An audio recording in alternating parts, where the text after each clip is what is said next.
Le soir, fouille complète jusqu'aux sous-vêtements. Les quelques dollars trouvés dans une poche, il fallait les remettre au contremaître. 1600 francs la journée.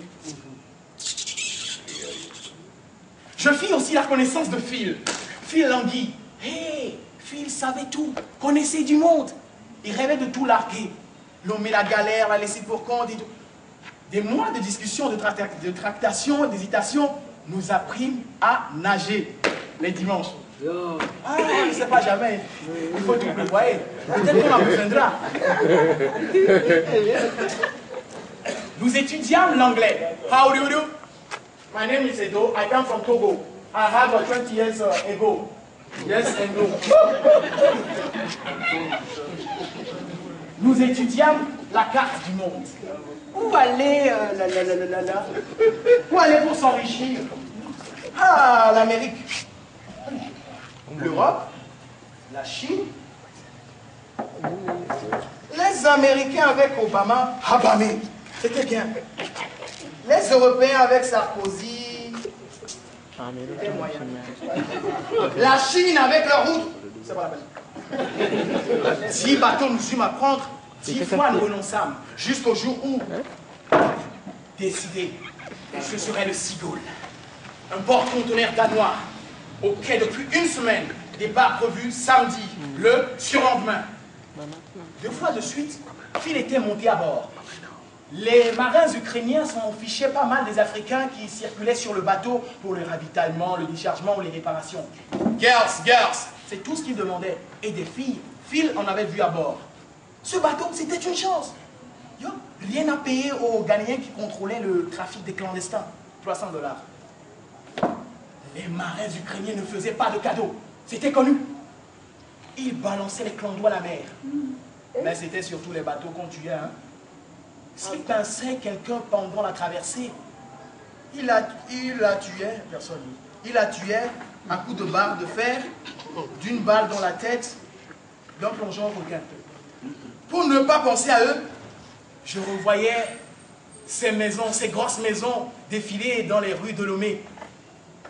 Avec l'argent d'Amérique, d'Allemagne, d'ailleurs. L'argent sent bon le ciment, la brique.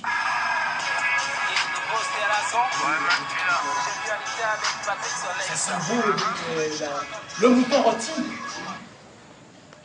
Qu'un retour au pays natal offre à tout le quartier où vivent ces vieux. L'argent, c'est lui le roi. Il fait tourner la tête des filles.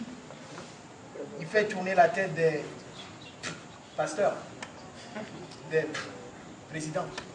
Sur le coup des 5 heures, le port commença à se vider de ses milliers de fourmis. Hey, allez.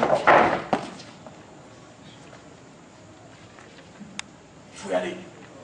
Dans 1 heure, ils ne laisseront plus personne monter sur le bateau.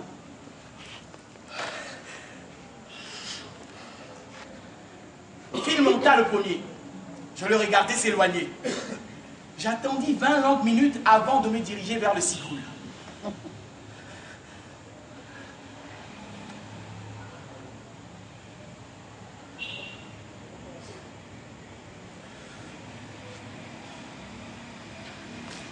Je commençais à escalader la passerelle. Plus je montais, plus la foule se faisait de plus en plus silencieuse. Plus mes pas résonnaient sur les marches de bois. J'eus l'impression que le coup rebondissant sur l'immense coque noire allait alerter tous ces gens. Il y avait peut-être déjà des dizaines de pères Dieu plantés dans mon dos. Tcha! Ah! Je ne me retournais pas. Je marchais comme un automate. Le marin accoudé à la rambarde qui me vit arriver se mit à me parler dans une langue incompréhensible. Since forgotten, répétai-je, en esquissant pas de loi avec salut militaire. Le marin rigola, découvrant une bouche de pirate pleine de trous. Dans ma tête, je déroulais le plan complet que Phil avait tracé.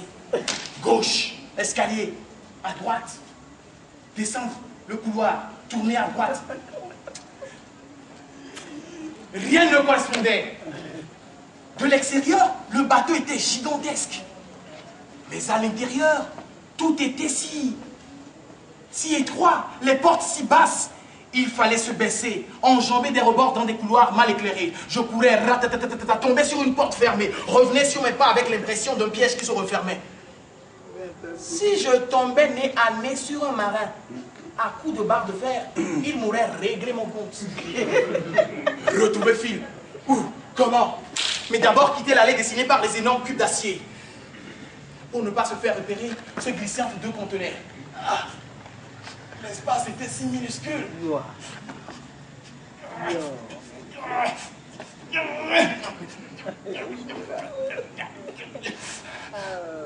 Je ne vis pas le trou. Ma jambe en glissant s'entailla sur un câble. Ah!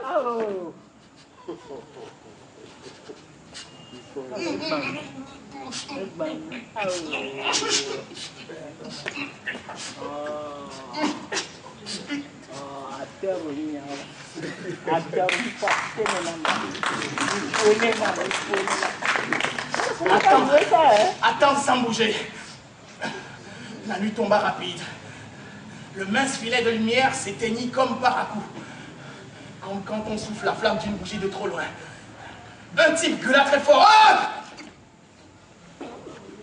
Sa voix résonna sur toutes les parois, comme s'ils étaient 3 à 4 à parler.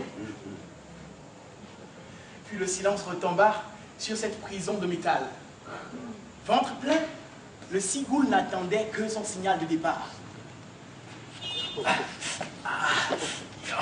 La grande saignée continuait.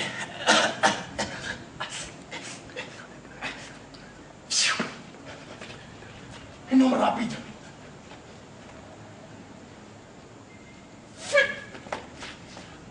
Ils ont déjà pris 2.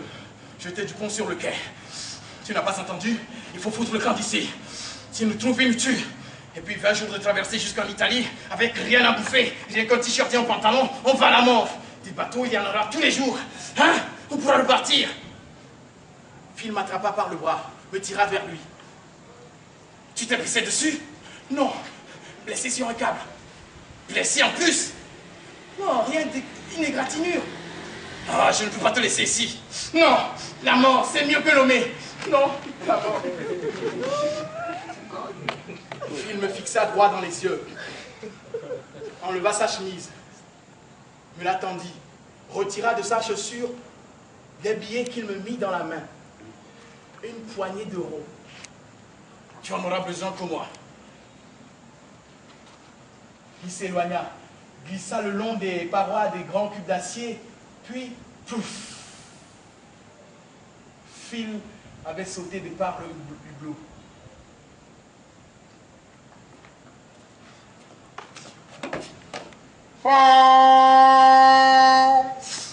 À l'aube, le bateau prit la mer. Maintenant qu'il était sur l'océan, qui s'accrochait à ces vagues noires bitumées qu'il coupait telle une lame de rasoir, la tête dans un hublot, j'étais cramponné à un gros cordage comme à la bride d'un cheval. Et déjà, rien que ce bout de mer entre le bateau et la terre qu'on voyait encore me rendait fou de joie. Se barrer, se tirer, maître de la mer, encore de la mer, le plus possible de mer entre eux et moi. Toutes peurs envolées, la vie d'avant défilait dans ma tête comme un film. Go, go, go, go, go, go, go.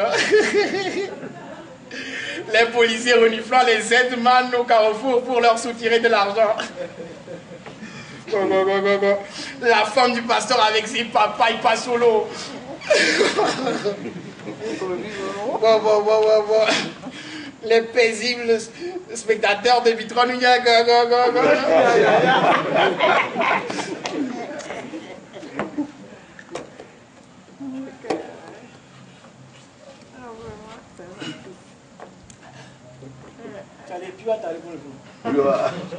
La soif commença à me tarabuster.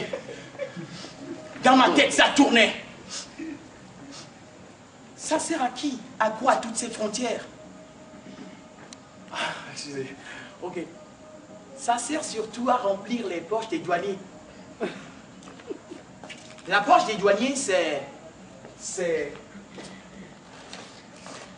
La poche des douaniers, c'est grand comme Lomé. Des douaniers, ça bouffe à tous les râteliers.